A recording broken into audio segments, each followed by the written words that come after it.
Ok, ya empezamos con la grabación.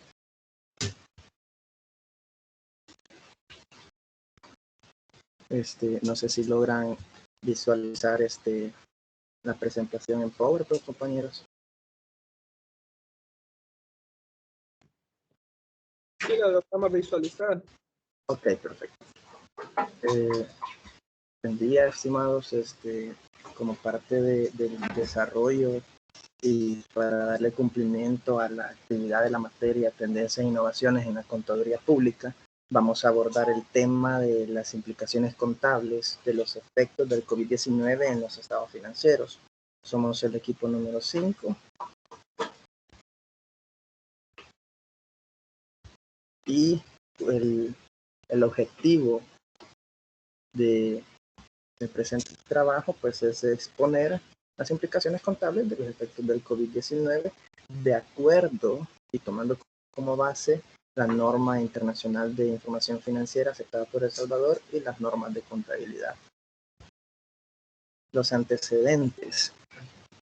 El brote del COVID-19 se ha desarrollado rápidamente en el 2020 con un número significativo de infecciones. Las medidas tomadas para contener el virus han afectado la actividad económica, lo que a su vez tiene implicaciones para la información financiera. Las medidas para prevenir la transmisión del virus incluyen limitar el movimiento de personas, restringir los vuelos y otros viajes, cerrar temporalmente negocios y escuelas y cancelar eventos. Esto tendrá un impacto inmediato en industrias como el turismo, el transporte, el comercio minorista y el entretenimiento. También comenzará a afectar las cadenas de suministro y la producción de bienes en todo el mundo. Y es probable que una menor actividad económica resulte en una menor demanda de muchos bienes y servicios. Las entidades de servicios financieros, como los bancos, que otorgan préstamos a las entidades afectadas, las aseguradoras que brindan protección a las empresas y personas afectadas, y los fondos u otros inversores que invierten en entidades afectadas también pueden verse afectados. Dentro del análisis que se pretende con la presente investigación es que la gerencia y la administración de todas las empresas tengan que considerar cuidadosamente el impacto del COVID-19 en las cifras que componen los estados financieros. El impacto puede ser significativo para muchas empresas. Las implicaciones para los estados financieros incluyen no solo la medición de los activos y pasivos, sino también la revelación de impactos y posiblemente de la capacidad de una empresa para continuar como un negocio en marcha. Las implicaciones y los efectos indirectos de una menor actividad económica deben ser considerados por todas las entidades y no solo por aquellas en los territorios más afectados. Los posibles impactos los hemos dividido en 5 categorías. La primera es la que abarca los activos no financieros. La segunda es los instrumentos financieros y arrendamientos. La tercera es el reconocimiento de ingresos. La 4, obligaciones no financieras. Y la 5, el principio de negocio en marcha. Dentro de la primera categoría, que son activos no financieros, podemos mencionar lo siguiente. Muchas empresas tendrán que considerar el deterioro potencial de los activos no financieros.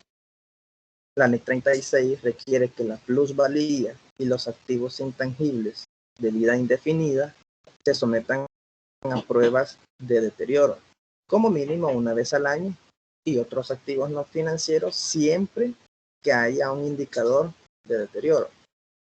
Cesar temporalmente las operaciones o sufrir una disminución inmediata de la demanda o los precios y la rentabilidad son claramente eventos que pueden indicar un deterioro. Es probable que el impacto de la reducción de la actividad económica y los menores ingresos afecten a casi cualquier entidad y también puedan indicar un deterioro. Fundamentalmente tenemos que considerar los siguientes puntos. 1. Dentro de los activos financieros, pues el COVID-19 y las medidas tomadas para controlarlo pueden reducir las entradas de efectivo futuras o aumentar los costos operativos o los otros tipos de costos. Una caída en el precio de las acciones de una entidad, de modo que la capitalización de mercado sea inferior al valor en libros, es un indicador de deterioro que requiere que la plusvalía y los activos intangibles con vida indefinida se prueben fuera del ciclo anual o se prueben otros activos. Los supuestos y las proyecciones de flujo de efectivo utilizadas para evaluar el deterioro deben actualizarse para reflejar el impacto potencial del COVID-19. Los presupuestos, pronósticos y otros supuestos de una fecha de prueba de deterioro anterior que se usaron para determinar el monto recuperable de un activo deben revisarse para reflejar las condiciones económicas en la fecha del balance, específicamente para abordar el aumento del riesgo y la incertidumbre. Un enfoque de flujo de efectivo esperado podría ser una mejor manera para estimar la cantidad recuperable que un único resultado previsto para capturar el mayor riesgo e incertidumbre. El impacto potencial de las medidas tomadas para controlar la propagación del virus podría incluirse como escenarios adicionales en un enfoque de flujo esperado. Puede haber una gama de resultados potenciales considerando diferentes escenarios. Los factores utilizados para determinar la tasa de descuento deben revisarse para reflejar el impacto del virus y las medidas tomadas para controlarlo. Por ejemplo, la tasa libre de riesgo, el riesgo país y el riesgo de los activos. Dentro de los otros activos no financieros, como lo son las asociadas y negocios conjuntos, contabilizados utilizando el método de participación, los inventarios y propiedades, planta y equipo, nos colaborarán otros compañeros. Sí, buenas tardes. Con respecto a las empresas asociadas, la participación en los negocios y conjuntos asociados contabilizados, según el método de la participación, se evaluarán por medio del deterioro de acuerdo a la NIC 28. Las gerencias deben de considerar el impacto del COVID-19 y las medidas que se tomarían para controlarlo, según el indicador de una empresa asociada conjunta que está deteriorada. Los intereses en negocios conjuntos y asociadas que estén dentro del alcance de la NIC 19, instrumentos financieros que están sujetos a la guía del deterioro de esa norma. Yo tengo la oportunidad de trabajar en un grupo de empresas que tenían ciertas inversiones, cada una de las empresas en una empresa fuerte, que cuando inició la pandemia, que se declaró ya en pandemia en marzo 11, el día 11, según la OMS, las acciones empezaron a decaer. Esto vino a impactar fuertemente en el grupo, teniendo una pérdida pues considerable. La pérdida se compensó con lo que son las utilidades para no sufrir tanto el impacto que había tenido pues la pérdida de tanta inversión, ¿verdad? Mi compañero les seguirá hablando sobre los inventarios. Pero, yo les voy a seguir hablando sobre los inventarios. Bueno, en los inventarios se puede decir que es necesario reducir los inventarios al valor neto de realización Estas reducciones podrían deberse a una disminución del movimiento en el inventario, precios bajos de los productos o observaciones del inventario debido a las ventas inferiores que se esperaban. Según la NIC 2, el inventario requiere que los gastos generales de producción fijos se incluyan en el costo de inventario basado en la capacidad de producción normal. La producción reducida puede afectar la medida que los gastos generales pueden incluirse en el costo del inventario. También la propiedad, planta y equipo puede subutilizada o puede no estar siendo utilizada durante el periodo, y los proyectos de capital pueden estar suspendidos según la NIC 16 de propiedad, planta y equipo, que requiere que la depreciación continúe siendo cargada en los estados de resultado mientras un activo esté temporalmente inactivo. La NIC 23 del costo por préstamo requiere que se suspenda la capitalización de los intereses cuando se suspende el desarrollo de un activo. Bueno, mi compañero le seguirá hablando del tema. Dentro de la segunda categoría en la que se iba a realizar la investigación, hemos tomado bien incluir los instrumentos financieros y los arrendamientos. Cuando una entidad tenga un instrumento financiero que esté dentro del alcance del modelo de pérdida crediticia esperado, al que denominaremos PCE de la NIF 9, debe considerar el impacto del COVID-19 en la PCE. Los instrumentos que se deben considerar incluyen préstamos, cuentas comerciales y otras cuentas por cobrar, instrumentos de deuda no medidos a valor razonable con cambios en resultados, activos contractuales, cuentas por cobrar por arrendamientos, garantías financieras y compromisos de préstamos.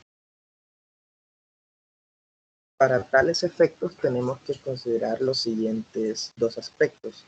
El primero es el siguiente: si la PCE se mide a 12 meses o por toda la duración del instrumento, si el riesgo de crédito ha aumentado significativamente desde el reconocimiento inicial, la PCE se mide por toda la duración del instrumento.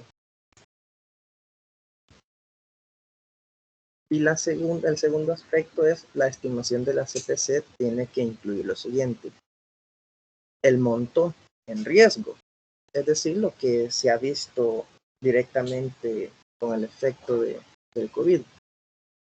Si los deudores afectados por COVID-19 recurren a cupos de crédito no utilizados, dejan de hacer pagos discrecionalmente o se toman más tiempo de lo normal para pagar. El riesgo de crédito, que puede aumentar si el negocio de nuestro cliente o deudor se ve afectado negativamente por el COVID-19, y la pérdida estimada como resultado del incumplimiento, que puede aumentar si el COVID-19 resulta en una disminución en el valor razonable de un activo no financiero comprometido como garantía. En síntesis, tendríamos que tomar en consideraciones con la segunda categoría varios aspectos. Uno es que si lo quisiéramos evaluar a nivel de una cuenta contable en específico, tal como es el caso de las cuentas por cobrar comerciales, todas las empresas o la mayoría se vio en la necesidad y obligación de cerrar operaciones, no pudiendo continuar con su ciclo ordinario y normal. Por lo tanto, no podían solventar sus obligaciones. En ese sentido, la empresa acreedora se veía también con el efecto de que si sus clientes se veían afectados de manera negativa por el COVID-19, estos iban a empezar a pagar cada vez más tarde, tomándose más tiempo para pagar, pagando cada vez menos o llegando al punto de no poder pagar, lo que tiene que causar un efecto de poder establecer una reserva para la cobrabilidad de cuentas, lo cual al constituir aplicación de técnica contable se vuelve no deducible según las condiciones que pone para la deducibilidad la ley del impuesto sobre la renta. Por lo tanto, esto también nos generaría una diferencia temporaria. Y también esto nos llevaría a que hagamos uso de la NIC sección para de la NIC para pymes adecuada sobre el tema de ganancia, de impuesto a la ganancia, perdón, donde ya tendríamos que hacer uso de activos o pasivos por impuestos diferidos. Otras consideraciones también sobre la segunda categoría son las de valor razonable, medición de instrumentos financieros y arrendamientos. Aquí nos van a ayudar otras compañeras. Hola, buenas noches a todos. Esta sería sería mi participación. El tema, la verdad, está bastante interesante. Yo voy a continuar con lo que es el valor razonable. El valor razonable de lo que es un activo o un pasivo en la fecha de su presentación debe determinarse de acuerdo con las normas NIF aplicables. Cuando el valor razonable se basa en un precio de mercado observable, se debe utilizar lo que es el precio cotizado en la ficha de presentación. A la vez, el valor razonable de un activo refleja una transacción de salida hipotética en la fecha de su presentación. Por lo tanto, los cambios de los precios de mercado después de lo que es la fecha de presentación no se reflejan en la valoración de los activos. Además, la volatilidad de los precios en varios mercados aumenta lo que es considerablemente rápido, ¿verdad? Como resultado de la propagación de lo que es el COVID-19, ¿verdad? Que ha afectado lo que es mundialmente, ¿verdad? En todas las entidades.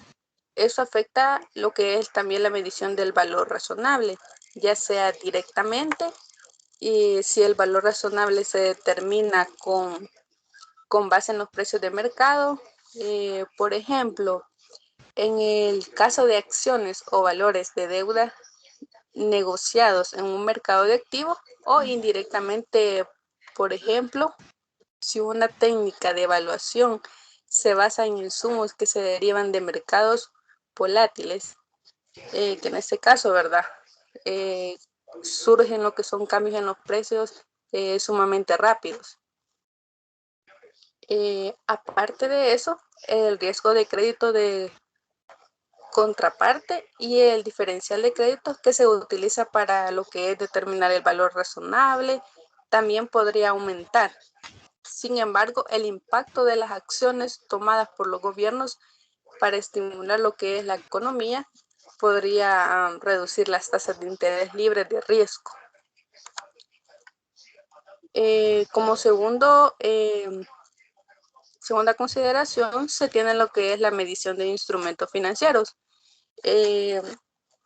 Además de considerar el impacto del virus en las pérdidas, por así decirlo, crediticias esperadas y la medición de instrumentos financieros a valor razonable, también se pueden considerar algunos puntos que son de suma importancia. Como primer punto tenemos el impacto de los cambios en los términos de cualquier préstamo o acuerdo de préstamo, tal como mejor dicho, debido a las acciones tomadas por el gobierno o la renegociación, de los términos entre un prestatario o un prestamista, ¿verdad? Se dice que también ambas partes deben aplicar la orientación de la NIF 9 para determinar el impacto del gobierno en los términos, incluidos aquellos para determinar si el cambio en los términos da como resultado de baja en cuentas, y de no ser así, para reconocer una ganancia o pérdida de modificación. Y como segundo punto, si una entidad continúa cumpliendo los criterios para la contabilidad de cobertura, por ejemplo, si una transacción de pronóstico cubierta ya no es altamente probable que ocurra, la contabilidad de cobertura se suspende. Como tercera consideración tenemos lo que son los arrendamientos. Podemos decir que un arrendador y un arrendatario podrían renegociar los términos de arrendamiento como por el resultado, ¿verdad?, del COVID, que realmente ha llegado a afectar en gran manera a todas las entidades, y creo que en todo aspecto, en lo cual un arrendador podría otorgar lo que es al arrendatario una concesión de algún tipo de relación con los pagos que el arrendatario estaría realizando, ¿verdad? Con los pagos del arrendamiento que se tendrían que efectuar en las fechas correspondientes, ¿verdad? En algunos casos, el arrendador podría recibir una compensación de un gobierno, como lo que es un incentivo por ofrecer tales concesiones. También tanto los arrendadores como los arrendatarios deben considerar los requisitos de lo que es la NIF 16, arrendamientos, y si también la concesión debe contabilizarse por una modificación del arrendamiento y extenderse durante el periodo restante del arrendamiento. Los arrendamientos y arrendatarios también deben considerar si los incentivos recibidos de un gobierno son subvenciones del gobierno o no, ¿verdad? Eso sería. Ok, entonces en la siguiente categoría de la investigación, esta está denominada reconocimiento de ingresos. Las ventas y los ingresos de una entidad pueden disminuir como resultado de la reducción de la actividad económica, siguiendo los pasos tomados para controlar el virus. Esto se tiene en cuenta cuando sucede. Sin embargo, también podría haber un efecto en las suposiciones hechas al medir los ingresos de los bienes o servicios ya entregados y, en particular, en la medición de la contraprestación variable. Esto básicamente se dio en la medida que, por ejemplo, cuando se habla de tener los inventarios, por ejemplo, a su valor neto realizable, y que la baja en las operaciones hace que tengan que, o sea, como efecto, vender menos sus productos, se conjuntan estas dos actividades y causa que el reconocimiento de ingresos en las empresas se vea afectado de manera negativa. En el sentido, por ejemplo, si una empresa tenía productos que en la temporada que empezaron a cerrar tenían un valor de realización, y con el tiempo este valor de realización disminuyó, ese diferencial de ingresos entre los que pudo haber tenido y los que se efectuaron inciden en el reconocimiento de los mismos y en el resultado operativo, por ende, de la entidad. La NIF 15 se aplica solo a aquellos contratos donde la gerencia espera que su cliente cumpla con sus obligaciones a la medida que vence. La gerencia puede optar por continuar suministrando a un cliente, incluso cuando es consciente de que es posible que el cliente no pueda pagar algunos o todos los productos que se suministran. Los ingresos se reconocen en estas circunstancias solo cuando es probable que el cliente pague el precio de la transacción cuando se vence neto de cualquier concesión de precios. Otras obligaciones no financieras. La NIC 37 de provisiones, pasivos contingentes y activos contingentes requiere que se reconozca una provisión solo cuando una entidad tiene una obligación presente. Es probable que se requiera una salida de recursos para liquidar la obligación y se puede hacer una estimación confiable. Las acciones de la administración de una compañía en una relación con el virus deben contabilizarse como una provisión, pero solo en la medida en que exista una obligación presente para la cual la salida de beneficios económicos sea probable y pueda estimarse de manera confiable. Por ejemplo, una provisión para reestructuración debe reconocerse solo cuando hay un plan formal detallado para la reestructuración y la administración ha generado una expectativa válida en los afectados de que el plan será implementado.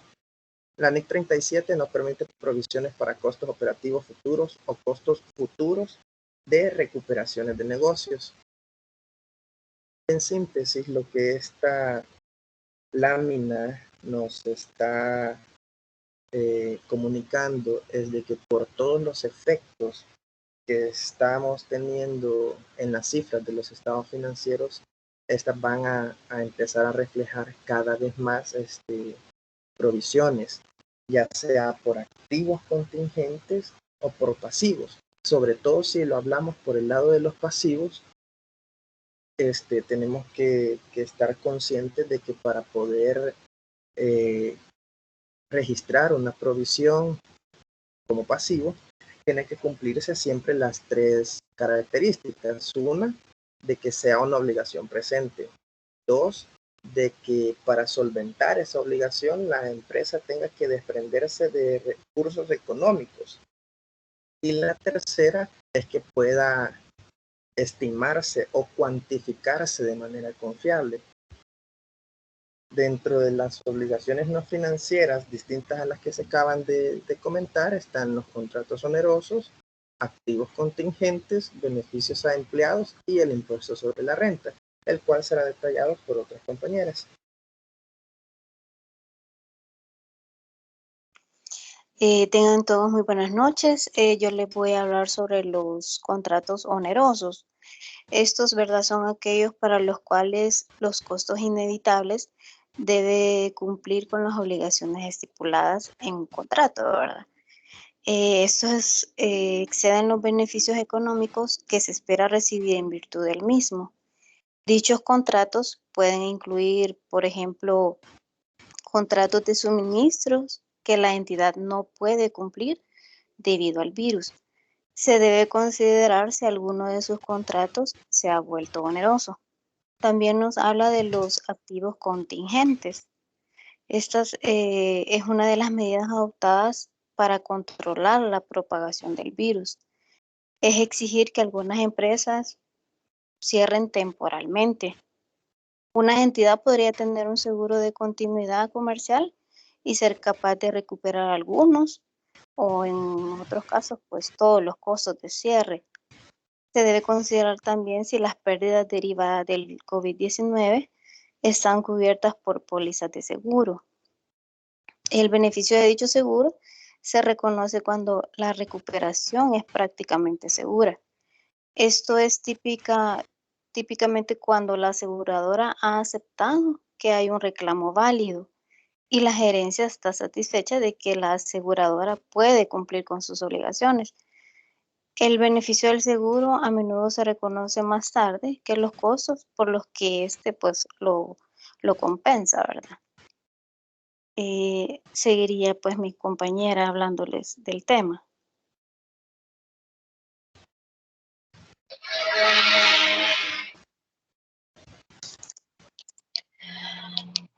Un saludo a todos.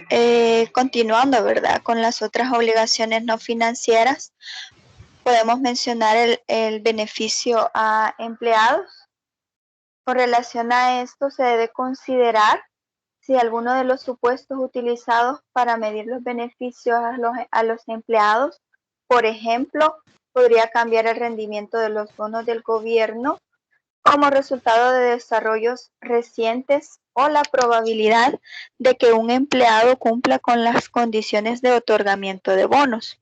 También se debe considerar si existe alguna obligación legal o implícita con los empleados en relación con el virus. Por ejemplo, pago por enfermedad o pagos a empleados que se aíslan por sí mismos, por lo cual se debe reconocer un pasivo.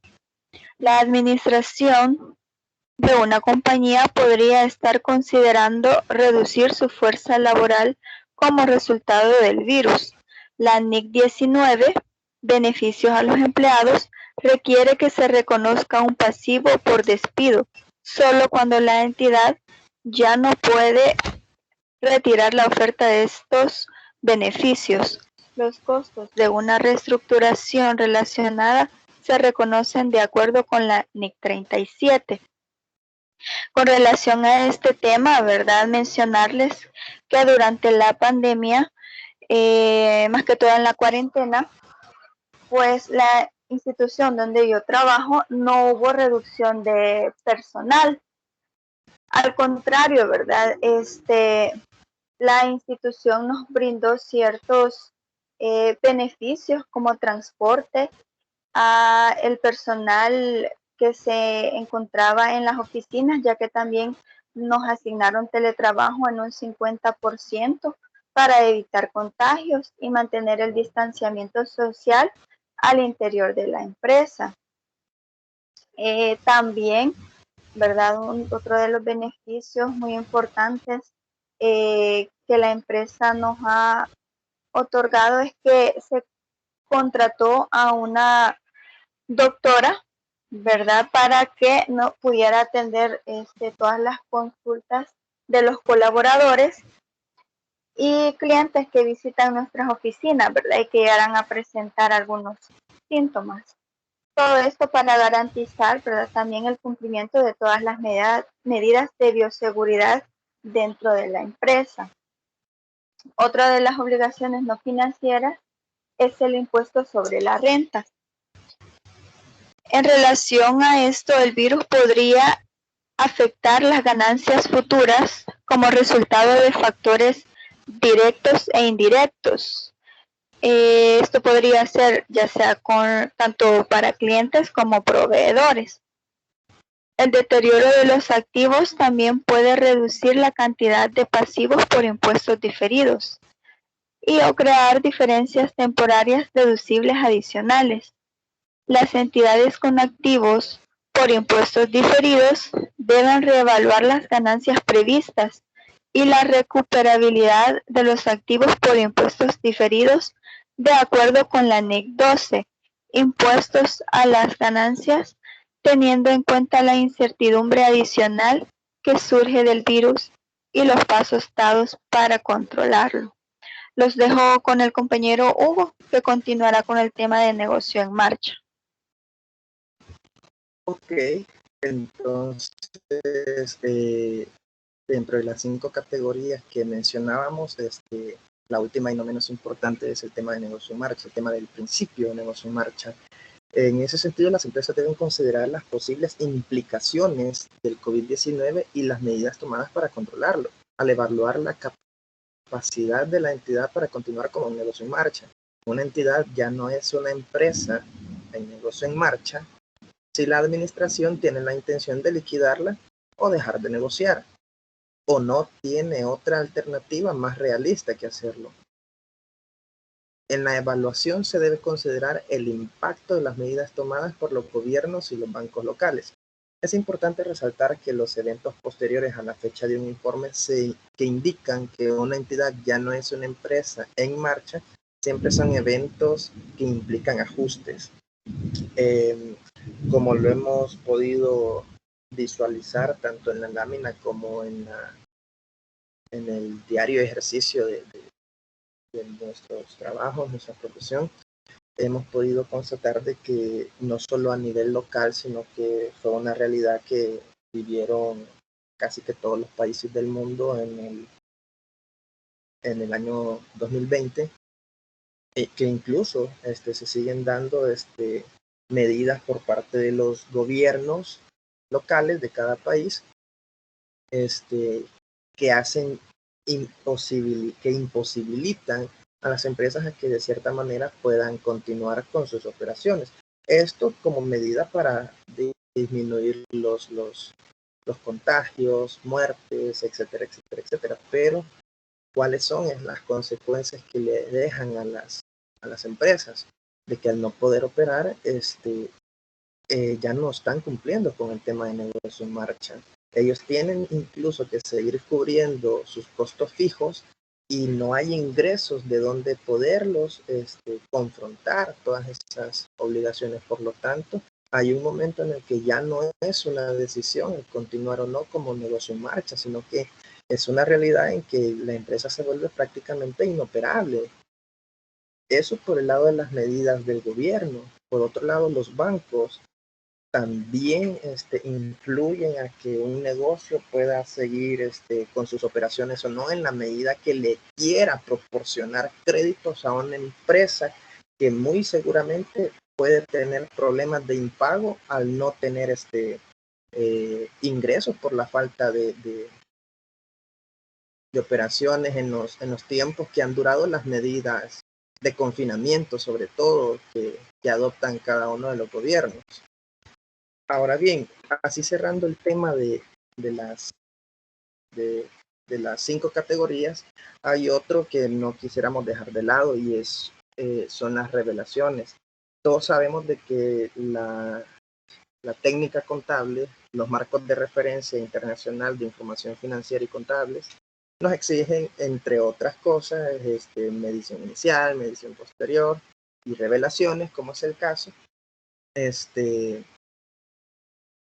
como parte importante del mismo cumplimiento de las normas. En ese sentido, nosotros hemos hecho énfasis a que todas estas revelaciones vistas por medio de las notas que acompañan de manera integral a los estados financieros básicos sirven en el sentido de que el saldo de una cuenta, si bien es cierto, da información cuantitativa, esa información cuantitativa para efecto de análisis y comprensión, lo cual nos va a ayudar a la parte administrativa, a la parte gerencial, a la toma de decisiones, es que pueda ser acompañada por una nota explicativa que revele cualitativamente lo que el número en la cuenta contable no logra expresar.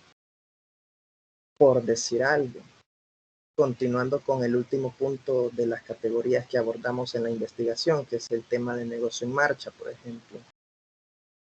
El tema de negocio en marcha, no existe una cuenta contable que diga si la empresa o no puede continuar con dándole cumplimiento al principio de negocio en marcha. Ahora bien, ¿se puede determinar esto por medio de análisis financiero? Sí. ¿Se puede complementar también por medio de una nota en los estados financieros? También, y de hecho sería lo mejor, porque para alguien que no tiene la capacidad de análisis financiero y le muestran solo las cifras, no necesariamente puede darse cuenta, si lo quisiéramos ver así, o comprender si la empresa tiene la capacidad o no para continuar con sus operaciones. Ahora bien, si dentro de las revelaciones el departamento de contabilidad incluye, o el responsable de la elaboración de los estados financieros integrales incluye una nota en la cual establezca o no si hay capacidad de la empresa para poder continuar como negocio en marcha, esa nota es importante es importante que vaya para darle mayor soporte a lo que las cifras por sí solas no pueden decir. En ese sentido, también van a haber revelaciones para los activos no financieros, los activos financieros, el reconocimiento de ingresos y las obligaciones no financieras, tal y como lo hemos venido viendo en el desarrollo de la investigación y su relación con base a la normativa internacional que ha adoptado el país.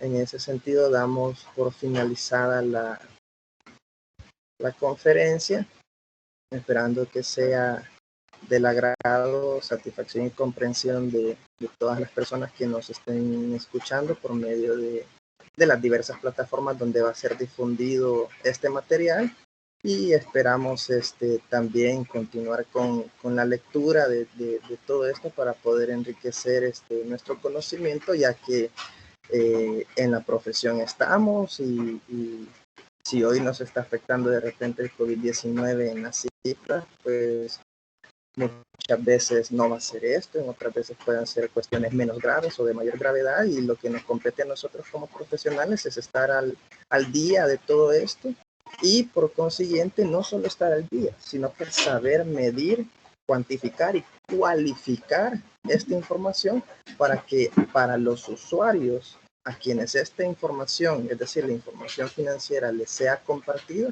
sepan tomar las decisiones más acertadas, ¿verdad? Entonces, esto es todo por nosotros, y creo que por aquí lo iríamos dejando hasta ver si en otra oportunidad seguimos abordando incluso ya sea esta temática, otra.